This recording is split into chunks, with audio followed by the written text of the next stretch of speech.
आदरणीय बंधुओं, माताओं व मेरी प्यारी बहनों, राधे राधे। आपका हमारे इस YouTube चैनल पर बहुत बहुत स्वागत है।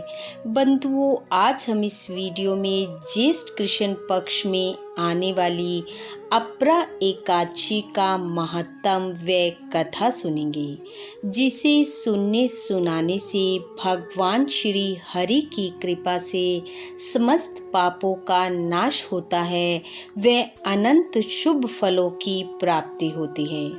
कथा सुनने के बाद यदि आप हमारे चैनल पर नए हैं तो कृपया हमारे चैनल को सब्सक्राइब करें, बेल आइकन को प्रेस करें ताकि हमारी वीडियो की नोटिफिकेशन सबसे पहले आप तक पहुंचे।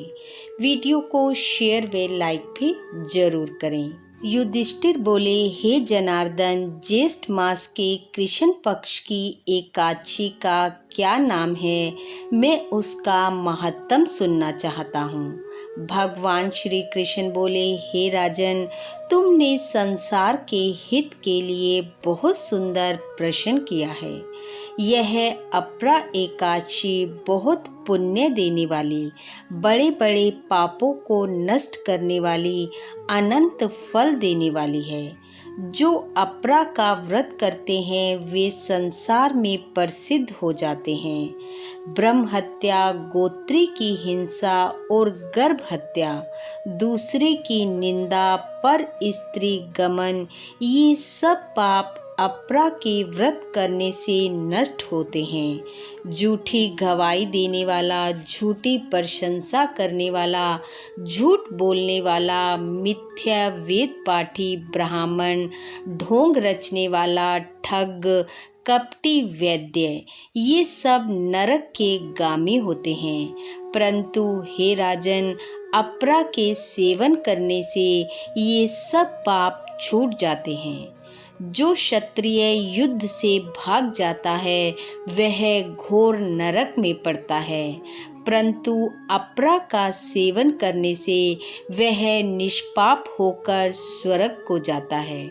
जो शिष्य विद्या पढ़कर अपने गुरु की निंदा करता है वह बड़े पातकों से युक्त होकर नरक को जाता है। अपरा का सेवन करने से वह मनुष्य भी सद्गति को प्राप्त होता है। हे राजन, मैं अपरा की महिमा कहता हूँ, उसे सुनो। कार्तिक की पूर्णिमा को तीनों पुष्कर में स्नान करने से, मकर के सूर्य में प्रयाग में स्नान करने से, काशी में शिवरात्रि का व्रत करने से, गया में पिंड दान करने से, सिंह राशि के बृहस्पति में गोमती नदी में स्नान करने से, कुंभ में केदारनाथ के दर्शन करने से और बद्रिका आश्रम की यात्रा और उस तीर्थ का सेवन करने से, सूर्य ग्रहण में कुरुक्षेत्र में हाथी घोड़ा और स्वर्ण का दान करने से, यज्ञ में स्वर्ण का दान करने से जो फल मिलता है वही फल मनुष्य को अपरा का सेवन करने से मिलता है। यह एकादशी पाप रूपी वृक्ष को काटने के लिए कुल्हाड़ी और पाप रूपी ईंधन को जलाने के लिए अग्नि के समान है। पाप रूपी अंधकार के लिए सूर्य और पाप रूपी हिरण के लिए सिंह के समान है। हे राजन, पाप से डरे हुए मनुष्य को अपरा एकादशी का उपवास करना चाहिए। जो एकादशी का व्रत नहीं करते वे मनुष्य जल में बबूले के समान और जानवरों में भुनगे के समान हैं। वे मरने के लिए ही संसार में जन्म लेते हैं। अपरा का व्रत और वामन देव जी की पूजा करके मनुष्य सब पाप से छूटकर विष्णु लोक को जाते हैं। हे राजन, ये मैंने तुमसे अपरा एकादशी का महत्तम कहा। अब इससे संबंधित एक प्राचीन इतिहास कहता हूँ, सुनो। प्राचीन काल में महीध्वज नामक एक धर्मात्मा राजा था। उसका छोटा भाई वज्रध्वज बड़ा ही क्रूर, अधर्मी तथा अन्यायी था। वह अपने बड़े भाई से द्वेष रखता था। उस पापी ने एक दिन रात्रि के समय अपने बड़े भाई की हत्या कर उसके शरीर को एक जंगली पीपल के पेड़ के नीचे दबा दिया। इस असमय मृत्यु से राजा प्रेत आत्मा बनकर उसी पीपल पर रहने लगा और अनेक प्रकार के उत्पात करने लगा। एक समय मार्ग से गुजरने वाले हर व्यक्ति को वो आत्मा सताने लगी। एक दिन अचानक वहां से धौम्य नामक ऋषि गुजरे।